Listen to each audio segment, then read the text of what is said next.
লোহিত সাগরের উত্তাল ঢেউয়ের ওপর দিয়ে আবারও বাজছে যুদ্ধের দামামা। ইয়েমেনের বিক্ষুব্ধ আকাশ ছুঁয়ে ছুটে যাচ্ছে ক্ষেপণাস্ত্র, বিস্ফোরিত হচ্ছে প্রতিশোধের আগুন। ইতিহাসের রক্তিম অধ্যায়ে আরেকটি পৃষ্ঠা উল্টে দিচ্ছে বিদ্রোহীরা। তাদের চোখে প্রতিরোধের দীপ্তি, তাদের কণ্ঠে দৃঢ় প্রতিজ্ঞা। একদিকে মার্কিন শক্তির মহাপ্রাচীর, অন্যদিকে এক ক্ষুব্ধ জাতির অবিচল সংকল্প। গাজার ধ্বংসস্তূপের প্রতিধ্বনি যেন প্রতিরোধের মশাল জ্বালিয়ে দিয়েছে ইয়েমেনের যুদ্ধক্ষেত্রে। নক্ষত্রখচিত পতাকার নিচে পরিকল্পনা আঁকা হচ্ছে, প্রতিরোধের পতাকায় প্রতিজ্ঞার কালো কালিতে লেখা হচ্ছে প্রতিশোধের শপথ। ইয়েমেনের বিদ্রোহীরা দাবি করেছে যে তারা 48 ঘন্টার মধ্যে তৃতীয়বারের মতো মার্কিন নৌবাহিনীর ওপর হামলা চালিয়েছে। তাদের মতে এবার লক্ষ্যবস্তু ছিল মার্কিন বিমানবাহী রণতরী ইউএসএস ট্রুম্যান। তবে যুক্তরাষ্ট্র এই দাবিকে উপহাস করে উড়িয়ে দিয়েছে। মার্কিন সামরিক কর্মকর্তারা জানিয়েছেন, হুথিদের ক্ষেপণাস্ত্র ও ড্রোন হামলা লক্ষ্যবস্তু থেকে 100 মাইলেরও বেশি দূরে পড়েছে। ইয়েমেনের সামরিক বাহিনীর মুখপাত্র ইয়াহিয়া সারি দাবি করেছেন, তারা ক্ষেপণাস্ত্র ও ড্রোন দিয়ে ইউএসএস ট্রুম্যানকে আঘাত করেছে, কিন্তু মার্কিন প্রতিরক্ষা কর্মকর্তারা এটিকে ভুল তথ্য বলে অভিহিত করেছেন এবং দাবি করেছেন যে হামলাটি সম্পূর্ণ ব্যর্থ হয়েছে। একজন মার্কিন বিমান বাহিনীর জেনারেল বলেছেন, ইয়েমেনের সামরিক বাহিনীর ক্ষেপণাস্ত্রের লক্ষ্য ভ্রষ্ট হওয়া প্রমাণ করে যে এই হামলা কোনো হুমকি তৈরি করেনি। অন্যদিকে মার্কিন নৌবাহিনী জানিয়েছে যে হুমকির মধ্যে USS Harry S Truman career group সম্পূর্ণ সক্রিয় রয়েছে। ইয়েমেনে মার্কিন হামলা, সানায় উত্তাল বিক্ষোভ। ইয়েমেনি বিদ্রোহীদের মিডিয়া দাবি করছে, ব্যাপক বিক্ষোভের মধ্যেই ইয়েমেনে নতুন করে মার্কিন বিমান হামলা চালানো হয়েছে। রাজধানী সানার রাস্তায় বিক্ষোভকারীরা অ্যাসল্ট রাইফেল উঁচিয়ে স্লোগান দিচ্ছিল, আমেরিকার মৃত্যু, ইসরায়েলের মৃত্যু। গাজা যুদ্ধের মধ্যেই লোহিত সাগরের ইয়েমেনের সামরিক বাহিনীর হামলা ঠেকাতে যুক্তরাষ্ট্র এই বিমান হামলা চালাচ্ছে। হুথি স্বাস্থ্য মন্ত্রণালয় জানিয়েছে, শনিবার পর্যন্ত মার্কিন হামলায় 53 জন নিহত এবং 98 জন আহত হয়েছে। পেন্টাগন নিশ্চিত করেছে যে তারা 30টির বেশি লক্ষ্যবস্তুতে হামলা চালিয়েছে এবং বলেছে, আমাদের প্রতিশোধ হবে প্রবল এবং প্রাণঘাতী। হুথিদের প্রতিশোধের হুঁশিয়ারি। ইয়েমেনের সামরিক বাহিনী ঘোষণা দিয়েছে যে তারা এর প্রতিক্রিয়ায় অতিরিক্ত প্রতিশোধমূলক পদক্ষেপ নেবে। ইসরায়েল ও মার্কিন বাহিনীর বিরুদ্ধে হামলার ঘোষণা। ফিলিস্তিনের মুক্তিকামী জনগণ ও তাদের প্রতিরোধ বাহিনীর সমর্থনে ইয়েমেনি বিদ্রোহীদের ক্ষেপণাস্ত্র বাহিনী ইসরায়েলের বেন গুরিয়ন বিমানবন্দরে 2টি ব্যালিস্টিক ক্ষেপণাস্ত্র নিক্ষেপ করেছে। একটি ছিল জুলফিকার ক্ষেপণাস্ত্র, অপরটি ছিল প্যালেস্টাইন 2 হাইপারসনিক ক্ষেপণাস্ত্র। হুথিদের দাবি, এই হামলা সফলভাবে লক্ষ্যবস্তুতে আঘাত এনেছে। মার্কিন আগ্রাসনের জবাবে নতুন হামলা। যুক্তরাষ্ট্র যখন সানা ও সাদায় হামলা চালিয়ে বেসামরিক মানুষ হত্যা করছে, তখন ইয়েমেনের সামরিক বাহিনী প্রতিশোধ নিতে প্রস্তুত। নৌবাহিনী, ক্ষেপণাস্ত্র বাহিনী ও বিমান বাহিনী লোহিত সাগরে মার্কিন যুদ্ধজাহাজ ও ইউএসএস ট্রুম্যানের বিরুদ্ধে ব্যালিস্টিক ক্ষেপণাস্ত্র, ক্রুজ ক্ষেপণাস্ত্র ও ড্রোন হামলা চালিয়েছে। হুথিদের দাবি অনুযায়ী এটি 24 ঘন্টার মধ্যে দ্বিতীয় বড় সংঘর্ষ, যা কয়েক ঘন্টা ধরে চলেছে। এই সময়ের মধ্যে হুথিরা মার্কিন বিমান হামলার পরিকল্পনা ব্যর্থ করেছে বলে দাবি করেছে ইয়েমেনি সশস্ত্র বাহিনী। ইসরায়েলের বিরুদ্ধে যুদ্ধ চালিয়ে যাব, ইয়েমেনের সামরিক বাহিনীর ঘোষণা। হুথি সামরিক বাহিনী সমস্ত মুসলিম দেশ ও মুক্তিকামী মানুষকে আহ্বান জানিয়েছে, ফিলিস্তিনদের পাশে দাঁড়ানোর এখনই সময়। তারা ঘোষণা দিয়েছে, আমরা ইসরায়েলি জাহাজ চলাচল অবরুদ্ধ করে রাখব, যতক্ষণ না গাজার অবরোধ ওঠে ততক্ষণ আমরা যুদ্ধ চালিয়ে যাব। ইয়েমেনের সামরিক বাহিনীর শেষ ঘোষণা, ইয়েমেন থাকবে স্বাধীন, গর্বিত এবং শক্তিশালী। আমরা লড়াই চালিয়ে যাব যতক্ষণ না বিজয় আসে। ইয়েমেনের সামরিক বাহিনী যেন বলতে চায়, লোহিত সাগরের উত্তাল ঢেউ সাক্ষী, এ লড়াই থামার নয়, এ প্রতিজ্ঞা ভাঙার নয়, যতক্ষণ না শেষ সৈনিকের নিঃশ্বাস থামে, যতক্ষণ না বিজয়ের রক্তিম সূর্য উদিত হয়।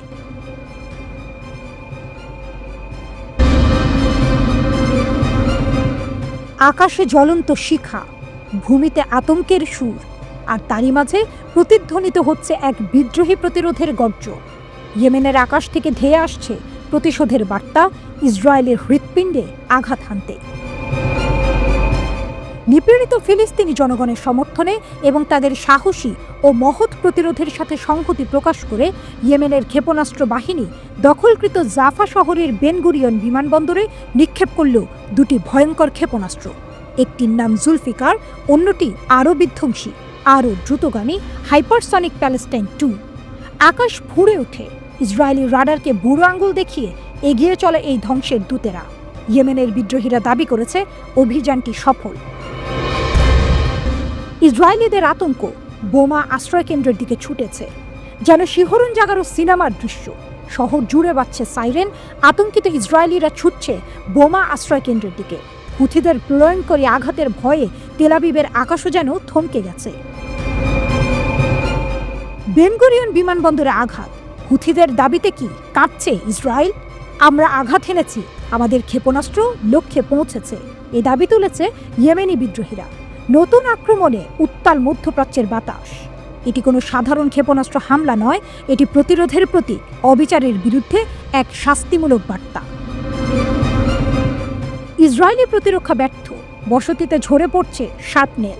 ইসরায়েলি সেনাবাহিনীর হামলার বিষয়টি নিশ্চিত করেছে, কিন্তু কেবল নিশ্চিত করাই নয়, তারা বলেছে বস্তিগুলোর ওপর ক্ষেপণাস্ত্রের শার্পনেল পড়েছে।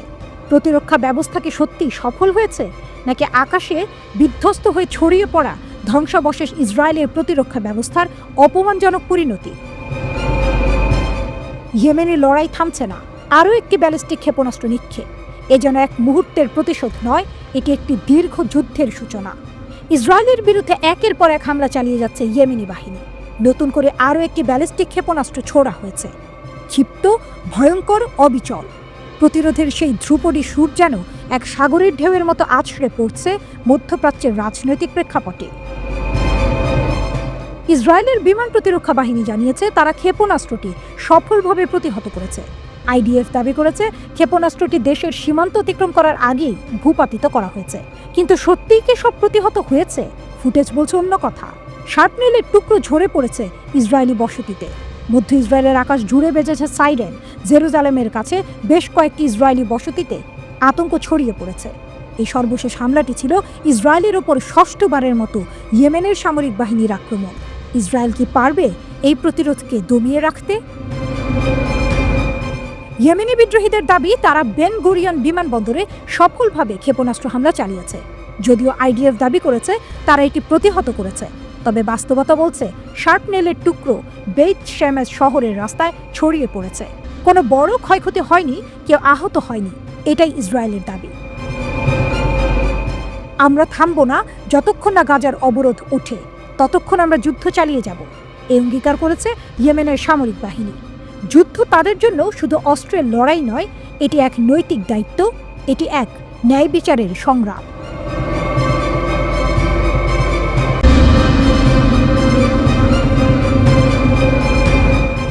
সন্ধ্যা। গাজার আকাশে তখন নিস্তব্ধতার চাদর। নিভু নিভু আলোয় ঢাকা শহর যেন এক ক্লান্ত যোদ্ধার বিশ্রামের মতো।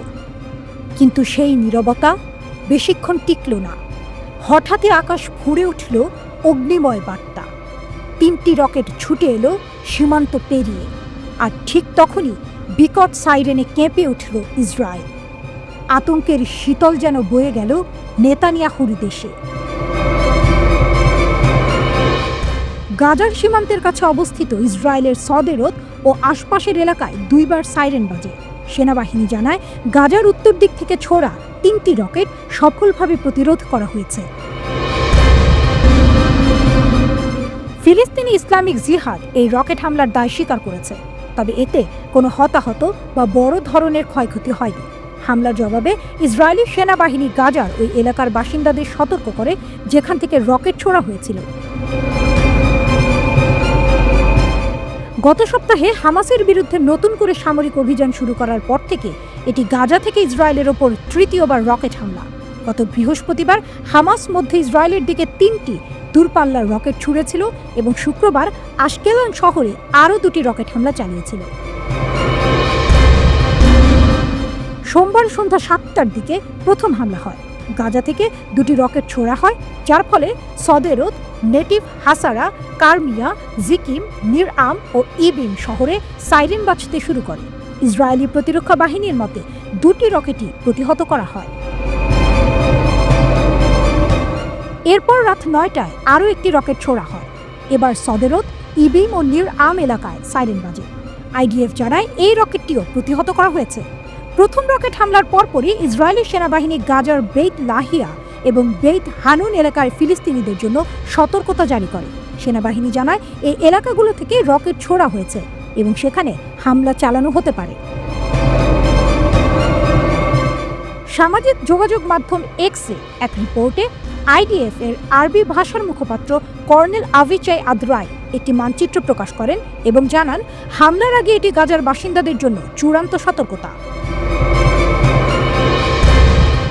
প্রথম হামলার 2 ঘন্টা পর ইসলামিক জিহাদ জাবালিয়া এলাকার বাসিন্দাদের জন্য আরও একটি সতর্কতা জারি করে, কারণ সেখান থেকেই তৃতীয় রকেটটি ছোড়া হয়েছিল। এই ঘটনাগুলো আবারও ইঙ্গিত দিচ্ছে যে গাজা ও ইসরায়েলের মধ্যে উত্তেজনা আরও বাড়তে পারে এবং সামনে আরও সহিংস সংঘর্ষের সম্ভাবনা রয়েছে।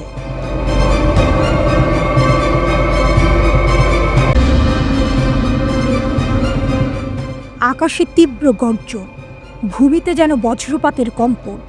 এক মহাদেশ থেকে অন্য মহাদেশে প্রতিধ্বনিত হচ্ছে এক শীতল ঘোষণা, আমরা প্রস্তুত। মার্কিন যুক্তরাষ্ট্র ও ইসরায়েলের দিকে ইরানের তীক্ষ্ণ দৃষ্টি, যেন এক অগ্নিস্ফুলিঙ্গ ছোঁয়া দৃষ্টির সীমানায় লুকিয়ে থাকা এক বিস্ফোরণ। আক্রমণের জন্য প্রস্তুত। ইরান সামরিক শক্তির গর্বে মহাকাব্যিক উচ্চারণ। যুদ্ধের ছায়ায় এক নতুন সকালের অপেক্ষা। ট্রাম্পের সঙ্গে আলোচনার দরজা ধূলিস্যাৎ। কূটনৈতিক আলাপে নয়, তেহরান এখন রণদামামার সুরে কথা বলছে। ইসরায়েল ও যুক্তরাষ্ট্রের পারমাণবিক উত্তেজনার মাঝে ইরান ঘোষণা করেছে, শত্রুরা প্রস্তুত থাকুক, আমরা আঘাত হানব।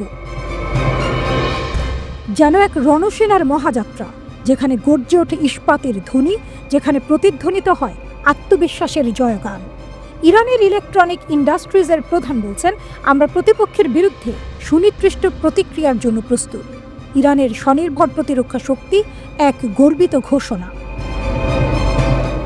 ইরানের প্রতিরক্ষা ব্যবস্থার এক বিস্ময়কর বিবর্তন। ব্রিগেডিয়ার জেনারেল আমির রাস্তেগারি জানাচ্ছেন, ইরানের সামরিক শক্তি এখন সম্পূর্ণ দেশীয়, এক বীরত্বের মহাকাব্য যা রচিত হয়েছে নিজের মাটির বুকে। আমরা এখন নিজেদের প্রতিরক্ষার জন্য অন্যের মুখাপেক্ষী নই, দৃঢ় কণ্ঠে উচ্চারণ করেন তিনি। ইরানের সামরিক ক্ষমতার সূর্যোদয় যেন এক দিগন্ত বিস্তৃত প্রতিচ্ছবি। আমাদের বাহিনীর 90% এর বেশি সরঞ্জাম নিজস্ব প্রযুক্তিতে তৈরি। মহাকাশ, আকাশ, সমুদ্র, স্থল ও সাবমেরিন কোনো ক্ষেত্রেই নেই পরনির্ভরশীলতা। যুদ্ধাস্ত্রের অগ্নিগাথা, 7000 অস্ত্রের সুর বাজছে। আকাশজয়ী উচ্চারণে ইরান বলছে 7000-এর বেশি সামরিক সিস্টেম ইতিমধ্যেই তৈরি ও সশস্ত্র বাহিনীতে যুক্ত হয়েছে। ইরানি বিশেষজ্ঞরা তৈরি করেছেন টেলিযোগাযোগ ব্যবস্থার বিস্ময়কর উন্নতি, রাডারের সূক্ষ্ম কারিগরি, ইলেকট্রনিক যুদ্ধের অদম্য ঢাল, আগুন নিয়ন্ত্রণ ব্যবস্থার নিখুঁত সমীকরণ, সোনার প্রযুক্তির নিখুঁত সূক্ষ্মতা। যেন এক মহাযজ্ঞ, যেখানে বিজ্ঞান ও প্রযুক্তির আগুনে গঠিত হচ্ছে এক অবিসংবাদিত শক্তি। সমুদ্রের উত্তাল ঢেউয়ের মাঝে ইরানের সামরিক প্রযুক্তির এক দুর্দান্ত অভিযাত্রা। দেশীয়ভাবে তৈরি ডেনা ডেস্ট্রয়ার 2022 সালে সেনাবাহিনীতে যোগ দেয়। তারপর থেকে 5টি মহাসাগর অতিক্রম করে 55,000 কিলোমিটার পথ পাড়ি দিয়েছে। দূর থেকে ভেসে আসা ঢেউয়ের গর্জনের মাঝে ইরানের ঘোষণা, আমরা পারি, আমরা করব, আমরা তৈরি। ইরানের সর্বোচ্চ নেতা আয়াতুল্লাহ খামেনি ব্যর্থহীন। আমাদের প্রতিরক্ষা শক্তি, আমাদের ক্ষেপণাস্ত্র, আমাদের যুদ্ধের ক্ষমতা, এগুলো নিয়ে কোনো আলোচনার সুযোগ নেই। এ এক মহাকাব্যিক দ্বন্দ্বের সূচনা। তেহরানের বজ্র নিনাদে কেঁপে উঠছে বিশ্ব কূটনীতি। মার্কিন যুক্তরাষ্ট্র ও ইসরায়েলের দিকে ছুঁড়ে দেওয়া হয়েছে এক দুঃসাহসী চ্যালেঞ্জ। বিশ্বের বুকে নতুন যুদ্ধের পদধ্বনি, নাকি এক অবিস্মরণীয় শক্তি প্রদর্শনের কাব্য? সময়ের হাতে কলম, ইতিহাস অপেক্ষায়। ইরান কি শুধুই হুঙ্কার দেবে, নাকি সত্যিই আঘাত হানবে?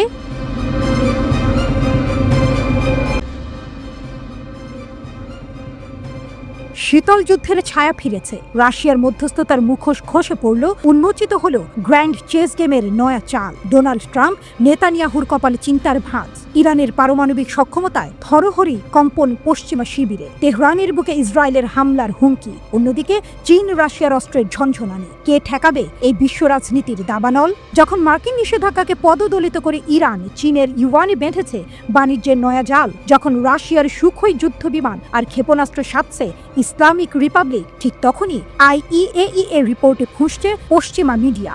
ইরানের প্রেসিডেন্ট পেজেশকিয়ানের মস্কো সফর, পুতিনের 20 বছরের চুক্তি, IRGCর অপারেশন ট্রু প্রমিস 3, এই একের পর এক চাল কি শুধুই প্রতিরোধ নাকি নতুন বিশ্ব ব্যবস্থা গড়ার ইশতেহার? মার্কিন শিবিরে আটকে ওঠার পালা। ইরান, রাশিয়া, চীন ঐক্য কি এবার ডুবিয়ে দেবে পশ্চিমা আধিপত্য? উত্তেজনার শিখা জ্বালিয়ে ছুটতে প্রস্তুত ইরান। রাশিয়ার ডাবল গেম, মধ্যস্থতা নাকি শক্তির প্রদর্শন? মধ্যস্থতাকারীর ভূমিকায় রাশিয়া, না এবার ক্রেমলিনের আসল চেহারা। ইরানের প্রেসিডেন্ট পেজেশকিয়ানের জানুয়ারিতে মস্কো সফর, 20 বছরের কৌশলগত চুক্তি আর সুখোই Su-35 যুদ্ধ বিমানের ডিল, এসবই প্রমাণ রাশিয়া ইরানকে শক্তিশালী করতে বদ্ধপরিকর। গত এপ্রিল থেকে সেপ্টেম্বরে রুশ সামরিক দলের তেহরান সফর, ক্ষেপণাস্ত্র প্রযুক্তি হস্তান্তর এবং ইরানের ভূগর্ভস্থ ক্ষেপণাস্ত্র শহর উন্মোচন। মস্কো যেন বলছে, পশ্চিমা নিষেধাজ্ঞা আমরা তা ভাঙার জন্যই জন্মেছি। কিন্তু চতুর পুতিন একদিকে ট্রাম্পের সাহায্যের আবেদনে হ্যাঁ বললেও অন্যদিকে ইরানের সাথে চুক্তির পরিধি বাড়াচ্ছেন। বিশ্লেষকদের মতে রাশিয়ার লক্ষ্য মধ্যপ্রাচ্যে নিজের প্রভাব বলয় জিইয়ে রাখা, ইরান হোক তার অস্ত্রের গুদাম। ট্রাম্প নেতানিয়াহুর ঘাত প্রতিঘাত, হুমকি নাকি হাস্যকর? ইরান পারমাণবিক বোমার দ্বার প্রান্তে। ট্রাম্পের এই অভিযোগের পিছনে IAEA রিপোর্টকে হাতিয়ার বানিয়েছে যুক্তরাষ্ট্র। কিন্তু ইরানের জবাব স্পষ্ট, আমাদের কর্মসূচি শান্তিপূর্ণ, প্রমাণ চাইলে আসুন তেহরান। অন্যদিকে ইসরায়েলের প্রধানমন্ত্রী নেতানিয়াহু হয়তো ট্রাম্পের সাথে কানে কানে বলছেন, ইরানকে ধ্বংস করুন, না হলে আমরা হামলা চালাবো। গত মাসে মার্কিন পররাষ্ট্রমন্ত্রীর উপস্থিতিতে নেতানিয়াহুর তেহরান ধ্বংস ঘোষণা।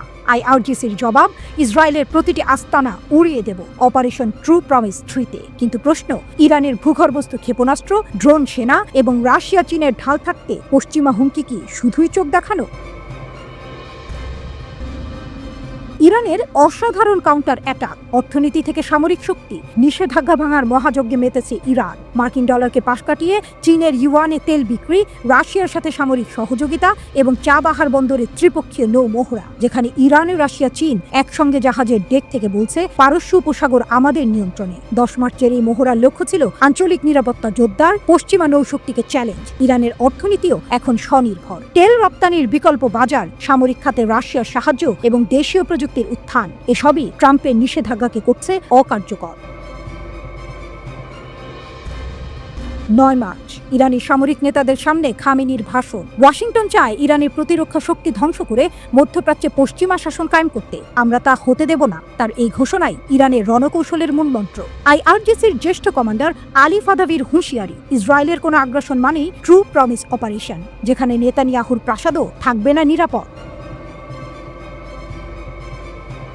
চীনের নীরব বিপ্লব, ইউয়ানের জয়যাত্রা। মার্কিন ডলারের একচেটিয়া আধিপত্যে প্রথম ফাটল ধরালো ইরান। চীনের সাথে ইউয়ানে বাণিজ্য চুক্তি করে তেহরান প্রমাণ করেছে, নিষেধাজ্ঞা আমাদের থামাতে পারবে না। এই চুক্তি শুধু অর্থনৈতিক নয়, বরং এক চ্যালেঞ্জ, যেখানে পেট্রো ডলারের বদলে পেট্রো ইউয়ান উঠছে আসরে। মার্কিন শিবিরে আতঙ্ক, কি করে থামাবে ইরানকে? রাশিয়া চীনের সমর্থনে স্পর্ধিত ইরানকে থামানোর লক্ষ্যে ট্রাম্প এখন হন্যে। পারমাণবিক চুক্তির নামে চাপ প্রয়োগ, নিষেধাজ্ঞা বাড়ানো, ইসরায়েলকে হামলার প্ররোচনা। কিন্তু এসবের বিপরীতে ইরান যেন প্রতিবারই বলছে, আমাদের কূটনীতি, আমাদের অস্ত্র, আমাদের মিত্র, সবই প্রস্তুত। এই যুদ্ধ কূটনীতির, অস্ত্রের আর আদর্শের। ইরান, রাশিয়া, চীনের ত্রিধারা প্রবাহে টলটলায়মান পশ্চিমা আধিপত্য। ট্রাম্প নেতানিয়াহুর হুমকি কি ইরানের ক্ষেপণাস্ত্রের আঘাতে ধূলিসাৎ হবে, নাকি নতুন বিশ্ব ব্যবস্থার জন্মদাতা হয়ে উঠবে? তেহরান সময়ে উত্তর দেবে। কিন্তু এই মুহূর্তে ইরানের জয় পতাকা উঠছে মধ্যপ্রাচ্যে।